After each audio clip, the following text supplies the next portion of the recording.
আজকের লাঞ্চে আমি ডিমের এই রেসিপিটা বানিয়েছিলাম।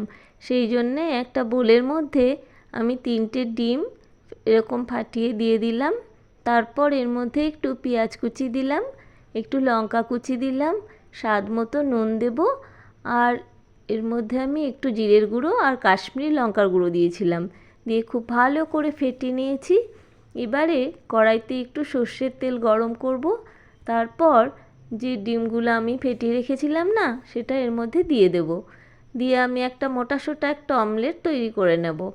এবার তারপর এটাকে খুব আস্তে আস্তে উল্টে দেব, সাবধানে উল্টাতে হবে।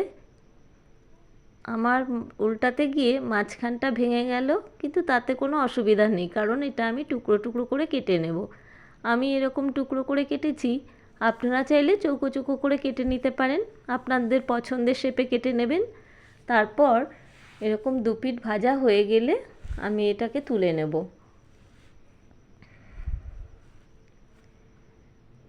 এবারে এই কড়ার মধ্যেই আমি আরও একটু সর্ষের তেল দিলাম। তারপর আমি 2টো পেঁয়াজ এরকম কুচি কুচি করে এর মধ্যে দিয়ে দেব।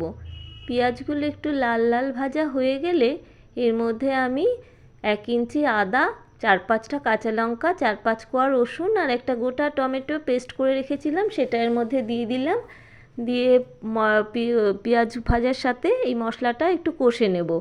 এবার টমেটো আর আদা রসুনের গন্ধটা চলে গেলে, কাঁচা গন্ধটা, আমি এর মধ্যে একটু জিরের গুঁড়ো, একটু কাশ্মীরি লঙ্কার গুঁড়ো, হলুদ গুঁড়ো আর শুকনো লঙ্কার গুঁড়ো আর সামান্য একটু চিনি দিলাম, আর একটু জলও দিলাম, কারণ জল দিলে না মশলাটা আর তলায় লেগে যাবে না, আর কষাটাও খুব ভালো হবে মশলা।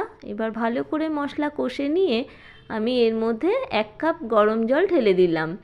এবারে সব কিছু একসাথে খুব ভালো করে মিশিয়ে নেব।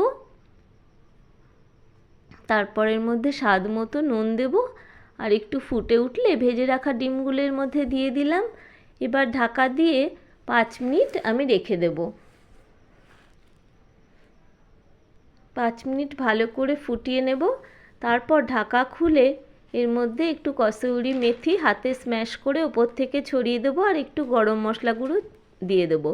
ব্যাস, আমার সহজ পদ্ধতিতে ডিমের কারি রেডি। ভিডিওটা ভালো লাগলে চ্যানেলটি সাবস্ক্রাইব করে নেবেন।